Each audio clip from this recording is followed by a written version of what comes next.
Galnet News Digest, 5th of July 3308. We read the news so you don't have to. In this week's news, we look at all the stuff Salvation has been asking for, speculate about the bloodbath that is likely to start on Thursday, and try to imagine who that mysterious Hooded Imperial might be.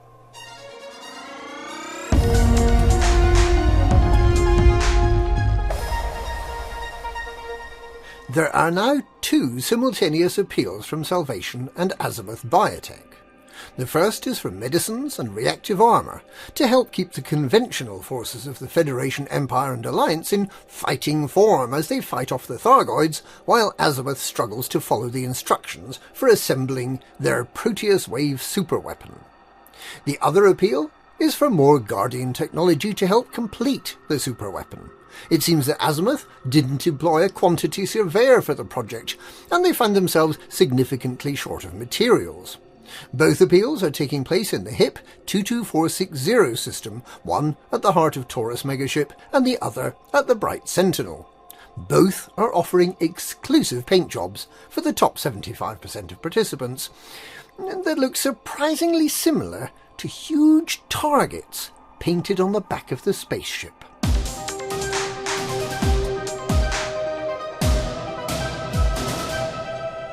Azimuth's mistake means that the Proteus Wave weapon is unlikely to be ready to fire until Tuesday or Wednesday next week, with Salvation's Thargoid whispering beacons calling Thargoids to come to the system. The expectation must be that virtually the entire Thargoid battle fleet will have assembled in HIP 22460 by Thursday morning, and that Salvation won't be able to fire his weapon until after the weekend, creating all the conditions for the biggest Thargoid-human conflict in the history of encounters with aliens. Pilots with anti-Xeno combat experience are urged to make their way to HIP 22460 over the next couple of days. If the Thargoids overwhelm the system, perhaps Salvation will never get a chance to fire his superweapon.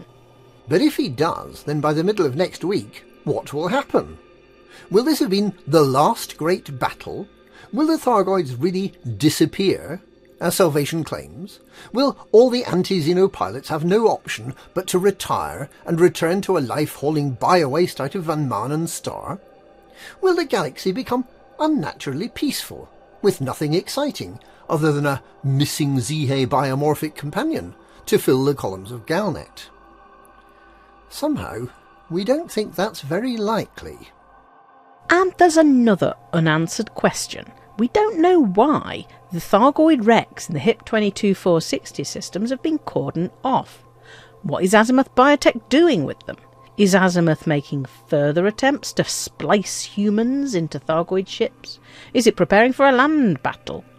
Are these Thargoid sites, that some have speculated might be hive ships, likely to become more dangerous when the Thargoid battle fleet arrives?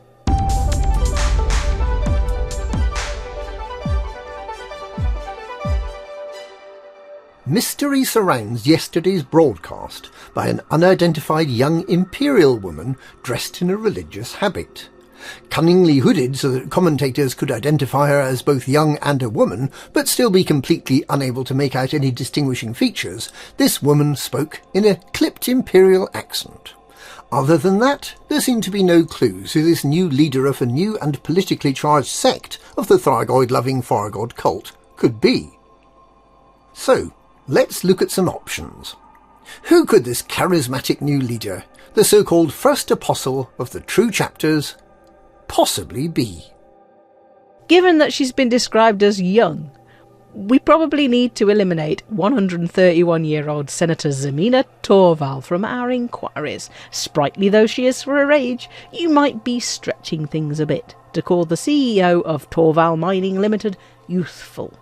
Similarly, Emperor Arissa and Lord of Reparation Ursula Torquatus seem unlikely to be stowing away on megaships belonging to obscure religious cults. Torquatus is still in prison in any case. Imperial engineer Tiana Fortune and the head of Imperial Intelligence Saskia Landau seem to be outsiders too. It's hard to imagine why they might want to subvert a cult of fatalist Thargoid worshippers into opposing Salvation. How about Princess Aisling Duval or Lady Astrid Minerva Duval? One of them's a liberal do-gooder, the other's an experienced combat pilot who married the figurehead of an isolationist political movement. While Aisling has been known to do slightly crazy things, notably freeing a load of slaves into penury, and while she's a known Salvation skeptic, both of these characters have better platforms of their own should they choose to stand up to Salvation. They simply don't need to lead mildly nutty religious orders to be heard.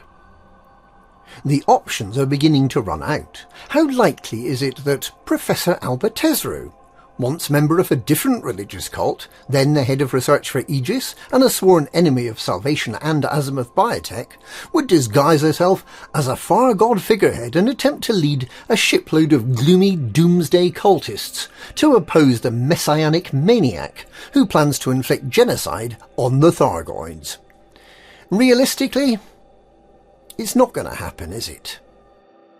The real candidate to be this new religious leader spurring the Far God cult into action against Salvation and his superweapon has to be someone who really hates Azimuth Biotech and the witch who runs it. Someone whose life has been transfigured by acts of unspeakable and heedless cruelty. Someone who knows firsthand just how evil Azimuth Biochemicals is.